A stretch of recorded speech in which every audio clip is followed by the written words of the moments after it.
151, 147, 143 বলছিলাম বাংলাদেশের বিপক্ষে আফগানিস্তানের 3 টি-20-র ফার্স্ট ইনিংস স্কোর, মানে প্রথম ম্যাচে হচ্ছে 4 রান কম করেছে আফগানিস্তান, দ্বিতীয় ম্যাচে, তৃতীয় ম্যাচে এসে আরও 4 রান কম করেছে। তাও প্রথম 2 ম্যাচ যেহেতু বাংলাদেশ জিতেছে, আপনি নিশ্চিতভাবেই ভাবছেন যে এই ম্যাচটাও বাংলাদেশ জিতবে।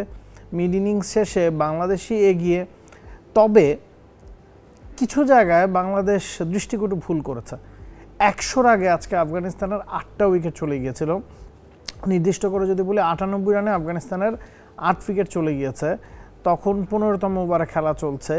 এরপরও আফগানিস্তানকে যে 110-20-এর মধ্যে আটকানো যায়নি বা আফগানিস্তান পুরো 20 ওভার পর্যন্ত ম্যাচটা টেনে নিয়ে গেছে, সেই জায়গায় বাংলাদেশের কিছু ভুলচুক কিন্তু হয়েছেই। বাংলাদেশের উচিত ছিল 130-এর আগে বা 120-এর ঘরে আফগানিস্তানকে আটকে দেওয়া। সেক্ষেত্রে আপনি নিশ্চিতভাবেই বলতে পারতেন যে সারজায় তৃতীয় ম্যাচে মিড ইনিংস শেষে বাংলাদেশ এগিয়ে আছে বা বাংলাদেশই ম্যাচটা জিততে যাচ্ছে। এখন কি আপনি সেই কথাটা বলতে পারবেন? মোমেন্টামটা শেষ দিয়ে কিন্তু আফগানিস্তান ক্যারি করেছে। মুজিব যে 20-এর ঘরে ইনিংসটা খেলেছেন, ক্যামিওটা খেলেছেন, সেটার কারণে আফগানিস্তান এই ম্যাচে এখনও টিকে আছে, ভালো মতোই টিকে আছে। আমরা জানি সারজাতে সেকেন্ড ইনিংসে ব্যাটিং করাটা ডিফিকাল্ট, বিশেষ করে সেকেন্ড ইনিংসে যখন প্রথম 10 ওভারে খেলা শেষ হয়ে যায়, বলটা যখন পুরনো হয়ে যায়, স্পিনাররা যখন অপারেট করেন, তখন শেষ 10 ওভারে আপনার জন্য কাজটা কঠিন হবে। আফগানিস্তান আজকে পাওয়ার প্লেতে 39 রান তুলেছে, 3টা উইকেট হারিয়েছে।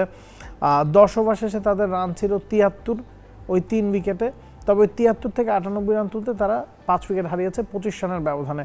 তখন কিন্তু বাংলাদেশের উচিত ছিল আফগানিস্তানকে অল আউট করে দেওয়া, 120-30-এর মধ্যে আটকে রাখা। বোলারদের মধ্যে সবাই আসলে ভালো বোলিং করেছেন, কেউ খারাপ বোলিং করেছেন এমনটা বলা যাবে না। রিশাদ 39 রান দিয়েছেন, একটু খরুচে ছিলেন। সাইফ 1 ওভার বল করেছেন, 6 রান দিয়েছেন।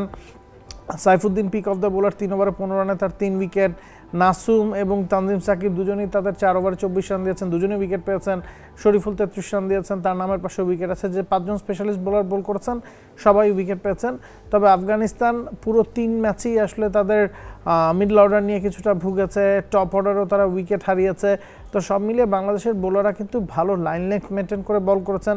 যদিও আজকে মুস্তাফিজ ছিলেন না, মুস্তাফিজ থাকলে তার স্লোয়ার কাটারগুলো এই ম্যাচে কিন্তু আরও বেশি ডিফিকাল্ট হতো খেলা, কারণ যখন আপনি একই মাঠে ব্যাক টু ব্যাক ম্যাচ খেলছেন তখন কিন্তু উইকেট একটু ধীর হয়ে আসে। এখন ডিউর প্রভাব আসলে কতটা থাকবে সেটা ইম্পর্টেন্ট।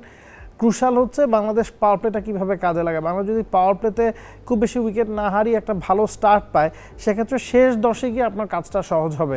আপনি যদি শেষ 10-এ গিয়ে বেশিরভাগ রান জমিয়ে রাখেন, তখন কাজটা কঠিন হবে। তো বাংলাদেশের চ্যালেঞ্জ থাকবে প্রথম 10 ওভারেই মূল কাজটা এগিয়ে নেওয়া, উইকেট না হারানো এবং রান রেটটাকে আওতার মধ্যে রাখা। Nabil কাসার, T-Sports. For more updates, subscribe to our YouTube channel and click on the bell icon. Follow us on Facebook and Instagram. Download T-Sports app to enjoy exciting games and highlights. Visit tsports.com.